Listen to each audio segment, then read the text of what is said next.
절대 양보하지 마세요. 그리고 우리도 빨리 석유 개발을 추진하세요.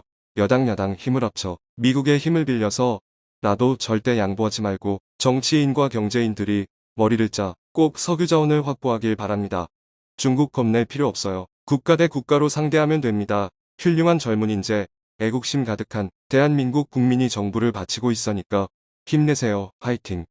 안녕하세요. 다음은 기사 내용입니다. 중국의 추잡한 행동이 드러났습니다.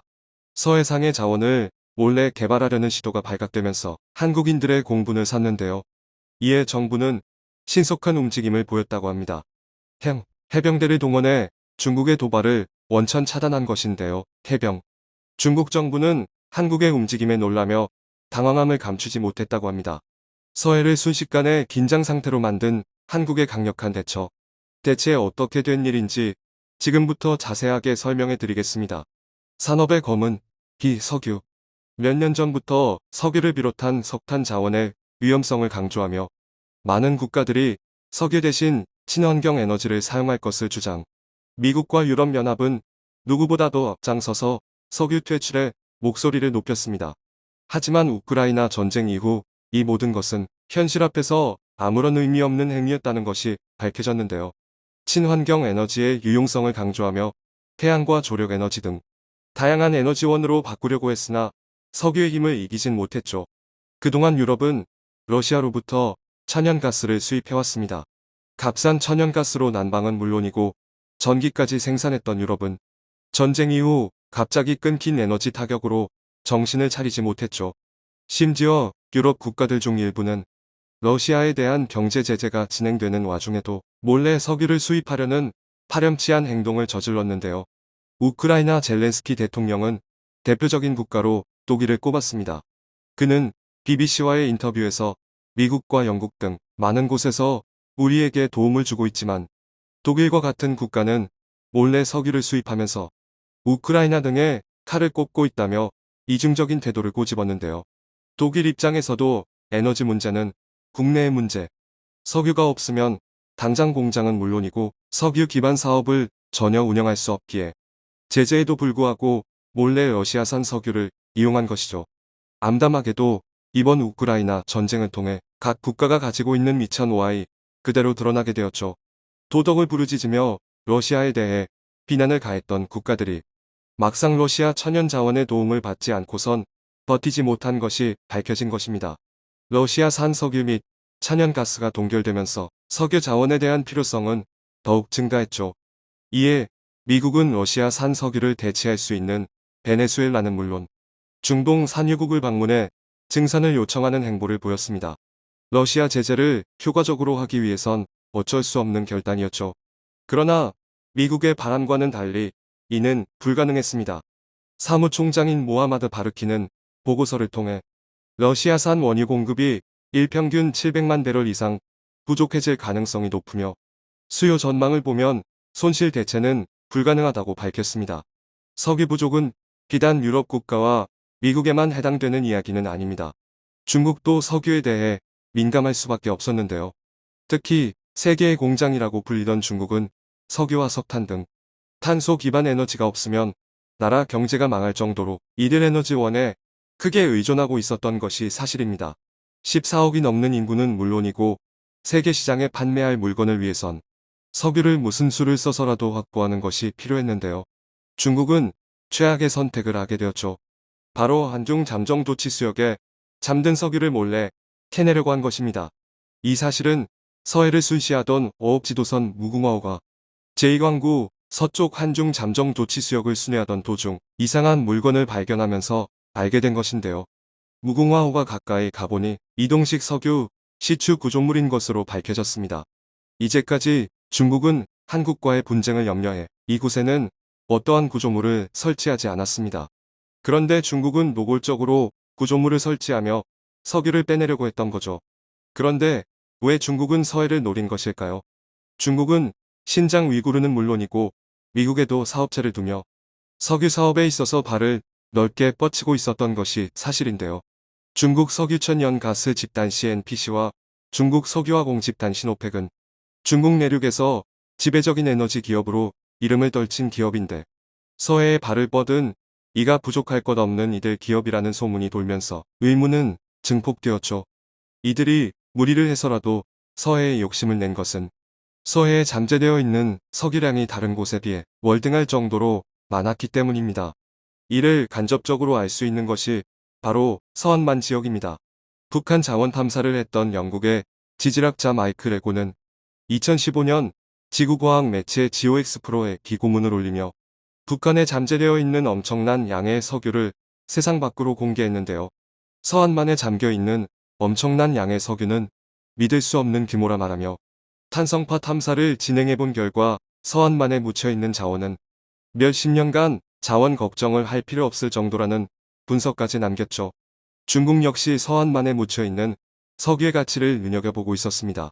중국 해양석유총공사국은 북한과 원유개발 협정을 체결, 서안만 일대 지질 탐사는 물론이고 시추 장소를 찾는 등 본격적으로 원유 개발에 나섰습니다.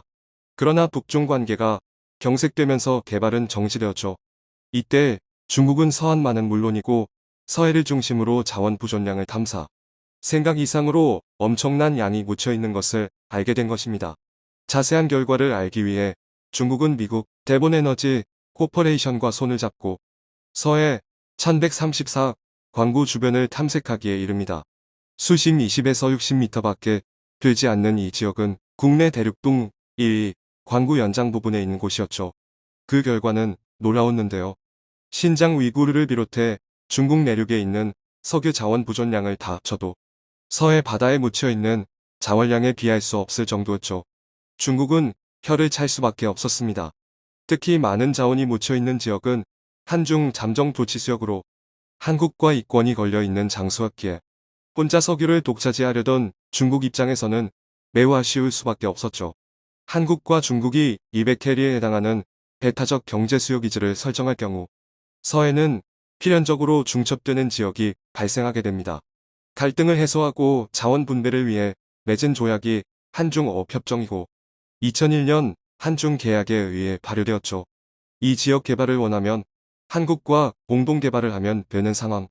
그러나 절대 자원 양보를 하기 싫었던 중국은 몰래 자원을 캐려는 시도를 한 것이죠.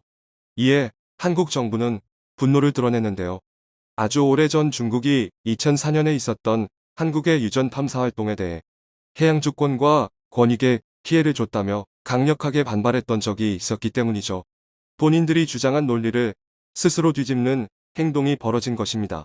한국 정부는 NSC 실무조정회의를 열고 석유 시추 구조물에 대한 대응 방안을 논의하기에 이르렀는데요. 구조물 문제에 대해 중국 측에 항의를 하는 한편 적극적인 행동에 나섰습니다. 바로 해병대 병력을 백령도 근처로 집결, 중국의 추가 시추 장비 건설 및 자원 탈취 시도를 막기 위해 군사적인 움직임을 보인 것입니다. 언론을 통해 석유 시추 구조물이 발견되었다는 내용이 드러나자 중국은 사실 여부와 관련해 어떠한 말도 하지 않으며 한국 정부와 양호한 소통을 하고 있다고 밝혔는데요. 자오리젠 중국 외교부 대변인은 정례 브리핑에서 상황을 파악하고 있다고 말하며 해양 경계 협상을 추진 중이며 해양 사무 대화와 협력 기제를 수립하겠다고 답변했습니다. 원론적인 답변일 뿐 실제 어떤 대화가 오고 가고 있는지, 그리고 중국은 왜 그곳에 석유 시추물을 몰래 배치했는지에 대한 어떠한 설명도 없는 공허한 이야기였죠.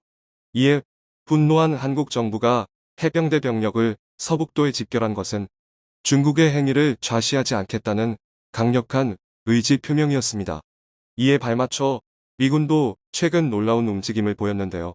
미 해군의 10만 톤급 핵추진 항공모함 에이브러햄 링컨함은 동중국해에서 스시마 해협을 거쳐 울산 동쪽 동해에 정박해 있었습니다.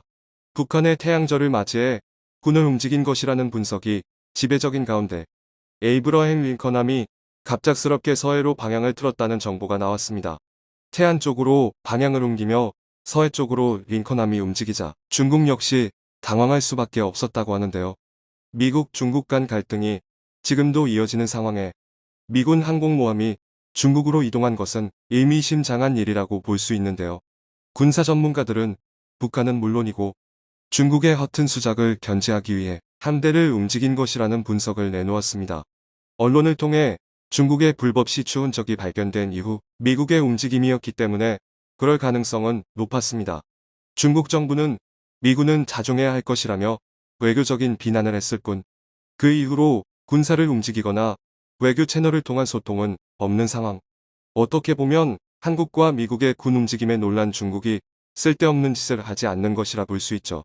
한국에게 주어진 선물이라 할 수 있는 서해 석유, 중국이 함부로 도발하지 않기를 바라며 한국이 이광구에 위치한 석유 자원을 개발해 고질적인 석유 위협으로부터 자유로워질 수 있기를 기원해 보겠습니다. 청중의 일부 의견. 대한민국 정부는 영토와 국민의 재산 및 안전을 24시간 수호해야 한다.